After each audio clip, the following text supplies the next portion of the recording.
People who want to live a life based on their dreams, on their hopes, on their aspirations, will always live a life of meaning and purpose. And we aim high. We aim to achieve the dream, but before we do so, something is required of us all. We must be fiercely honest about our past. We must be fierce about telling the truth about our past if we hope to achieve our dreams. Because our past has formed much of who we have become to this point, to the present.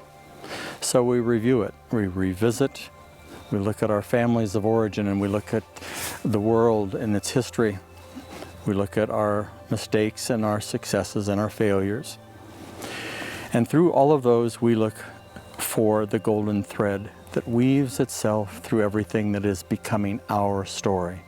The golden thread that goes through everything that leads to one thing, our dreams.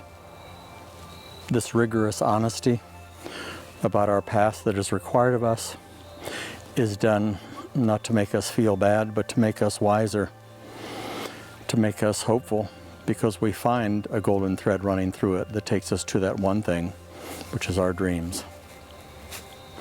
We've set our aspirations high.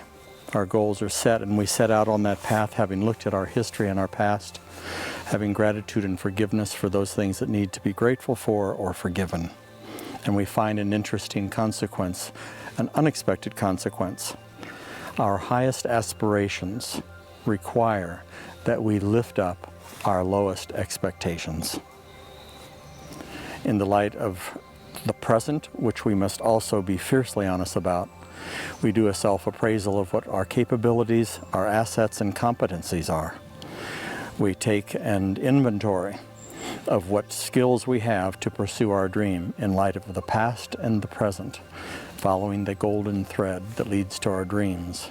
We must be fiercely honest about our past and fiercely honest about our present, and in that we set our highest expectations and aspirations, and as we do so, it lifts our lowest expectations of ourselves, because like a good friend, we want to bring them along.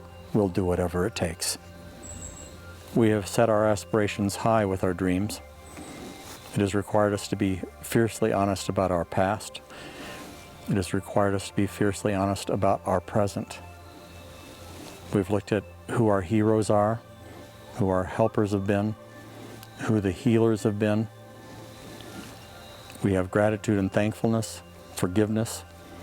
We want to move forward and do all that we can for our dream. Right about this point, anxiety plays a part, or that which we've called anxiety or fear.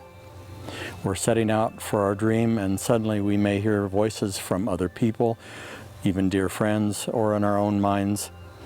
Do you know what you're doing? Do you know what it's going to cost you? Even the dream itself may ask, do you know how much this will cost? Having fiercely told about our past and our present and taken our inventory and assessed our assets and capabilities and competencies and limitations and all, we say yes and we move forward. We make one mistake, and that is that we call excitement anxiety, and then we pull back, but no more. We come to understand now that which we were fearful of, that's what we called anxiety and were afraid of, is actually excitement for the adventure, and we say yes to the dream.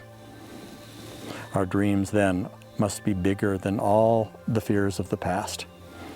Our dreams must be bigger than all the potential problems of the present.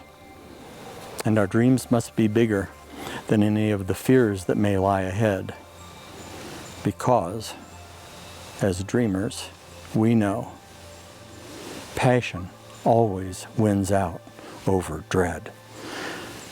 Follow your dreams straight ahead.